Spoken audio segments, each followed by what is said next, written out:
వరంగల్ జిల్లా చెన్నారావుపేట మండలంలోని చెరువు కొమ్ము తండాలో ఉద్రిక్తత చోటు చేసుకుంది. బీఆర్ఎస్ కాంగ్రెస్ వర్గీయుల మధ్య ఘర్షణ జరిగింది.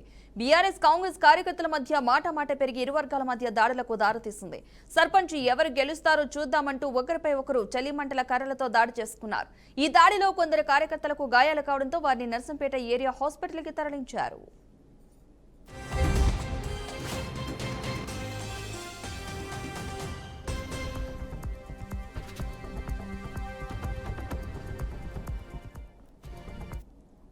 వాళ్ళు మామూలు చేసిన పాట వాళ్ళు మా బావ బామ్మడితో చిన్న బాగుంటుంది వాళ్ళు అరే రారా బామ్మడిది మంది ఫోన్ చేసారు మాట్లాడదామని ఫోన్ చేసారు దుర్గం కనిపిస్తున్నారు వాళ్ళు పోగరే నువ్వు పార్టీ మారవారా అని నా మీద ట్యాంక్లో వచ్చి నా మీద దాడి చేసారు వాళ్ళు దాడి చేయగానే మా వాళ్ళు అందరూ వచ్చాకనే నేను తప్పించుకుని వెళ్ళిపోయినా వాళ్ళు రమేష్ రామ్దాస్ అజయ్ బాలు వైద్య చిగిని కాంగ్రెస్ పార్టీకి రమ్మని నాకు ఫోన్ చేసి నేను రానని నేను వాళ్ళు చెప్తాను 10 రోజులు కలిసి ఇదే రమ్మని నాకు ఇబ్బంది పెట్టిస్తాను వాళ్ళు నేను రానని నేను తప్పించుకుంటా అంటే నాకు ఇట్లా పిలిచి సరే నువ్వు రాకుండా మాయా కానీ రేపు ఎలక్షన్ కదా పిలుదాంరా ఇక అందరం కలిసి తాగుదాం తిందాం అని పిలిపితే నేను నమ్మి నేను అనుకోతే ఎవరు అటాక్ చేసి దాడి చేసి సార్ వాళ్ళు ఎంత ఉన్నారు వాళ్ళు ఒక 10-15 మంది ఉన్నారు వాళ్ళు సరే బుద్ధులుగా చుట్టూ కూడా వాళ్ళు అందరూ కూర్చున్నారు నేను ఉండే వాళ్ళకి అందరూ 100 మంది ఉన్నారు అనుకోకుండా పోయి సరే మన వాళ్ళని ఏ అనుకోకుండా పోయినా సార్ అనుకోకుండా పోతే అట్లా దాడి జరిగింది. పోలీసు వాళ్ళు వచ్చారు పోలీసు వాళ్ళు వస్తే ఇక నా మీద 100 మంది అంత ఇక టండ మొత్తం అంటే ఇక నేను బయటికి రాకుండా ఉన్నా అదే పోలీసు వాళ్ళు వచ్చారు పోలీసు వాళ్ళు వచ్చి ఇంటికి ఇట్లా నుండి నాకు బయటికి తీసుకొచ్చి హాస్పిటల్లో జాయిన్ చేశారు. నాకు ఒక 5 దాకింది సార్ మాకు 5-6 దెబ్బలు దాకింది మొత్తం గాయాలు పడ్డే వాళ్ళకు కుట్లు పడ్డే వాళ్ళు కుట్లు వేసి వాళ్ళందరూ కలిసి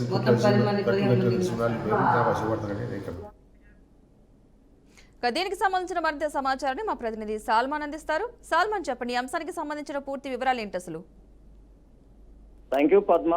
3వ విడత స్థానిక సంస్థల ఎన్నికల్లో మొదటి విడత 2వ విడత స్థానిక సంస్థలు వరంగల్ జిల్లా వ్యాప్తంగా ప్రశాంతంగా జరిగాయి. 3వ విడతలో కొన్ని ఎన్నికలు కాకముందే కొంత పరస్పర దాడులు అయితే కొనసాగాయి. నర్సంపేట నియోజకవర్గానికి సంబంధించి అంటే వరంగల్ జిల్లా నర్సంపేట నియోజకవర్గానికి సంబంధించి చెన్నారావుపేట మండలంలోని చెరువుకొమ్మ తండాలో బీఆర్ఎస్ వర్సెస్ కాంగ్రెస్ కార్యకర్తల మధ్య దాడులు అయితే పరస్పర దాడులు చేసుకున్నారు. ఆ యొక్క దాడుల్లో బీఆర్ఎస్ కార్యకర్తలకు సంబంధించి ఇద్దరికైతే గాయాలు కావడంతో హుటాహుటిన ప్రభుత్వ ఏరియా ఆసుపత్రికి అయితే తరలించారు. దీనికి సంబంధించి మనం చూసుకున్నట్లయితే రేపు జరగనున్న 3వ విడత స్థానిక సంస్థల ఎన్నికల్లో ఈ యొక్క బీఆర్ఎస్ కార్యకర్తలు చలిమంట కాసుకుంటూ వారు ప్రచారానికి అక్కడ చలిమంట కాసుకుంటూ ఉన్నారు. దీనికి సంబంధించి అదే దారిలో కాంగ్రెస్ కార్యకర్తలు వెళ్లడంతో వారి మధ్యలో మాట పెరిగి చలిమంట కాసుకునే క్రమంలో ఆ యొక్క కర్రలతోటైతే పరస్పర దాడులు అయితే చేసుకున్నారు. దీనికి సంబంధించి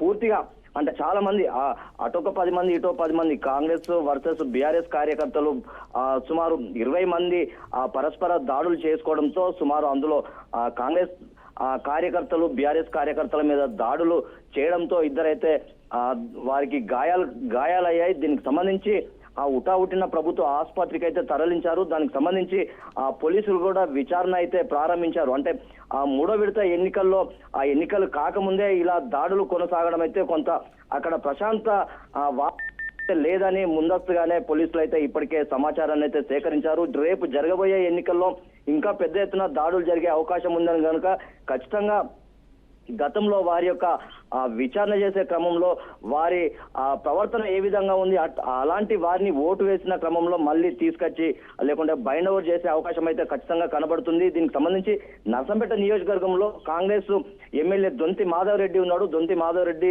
దీనికి సంబంధించి అక్కడ కాంగ్రెస్ సర్పంచులు గెలిచే అవకాశం పెద్ద ఎత్తున ప్రచారం చేసుకున్నారనే ఆరోపణలు అయితే ఉన్నాయి. ఖచ్చితంగా గతంలో బీఆర్ఎస్ ప్రభుత్వం బీఆర్ఎస్ మాజీ ఎమ్మెల్యే పెద్ది సుదర్శన్ రెడ్డి అంటే ఖచ్చితంగా అక్కడ వీరే రానున్న అసెంబ్లీ ఎన్నికల దృష్ట్యా ఇప్పటి నుండే వీరు మోటివేషన్ అయితే చేసుకుంటున్నారు. ఖచ్చితంగా ఇలా సర్పంచ్ ఎన్నికల్లో ఇలా పరస్పర దాడులు కొనసాగే అవకాశం ఖచ్చితంగా ఉంది అని ముందస్తుగా పోలీసులు అయితే అలాంటి వారిని అయితే బైండ్ ఓవర్ చేసే అవకాశం ఉంది. ఖచ్చితంగా ప్రశాంతంగా మొదటి విడత రెండో విడత స్థానిక సంస్థల ఎన్నికలు జరిగాయి, మూడో విడత కూడా ప్రశాంతంగా జరిగే అవకాశం ఖచ్చితంగా మేము పోలీస్ సిబ్బంది కొనసాగే అవకాశం ఉందని ఇప్పటికే ముమ్మరంగా ప్రచారం చేసుకున్న అభ్యర్థులు అయితే వారికైతే కౌన్సిలింగ్ ఇచ్చారు. ఇలా దాడులు కనుక కొనసాగితే ఖచ్చితంగా రౌడీ షీట్ ఓపెన్ చేస్తామని అయితే ఇప్పటికే అలాంటి వారిని అయితే హెచ్చరించారు. Padma. Right, thank you salmon.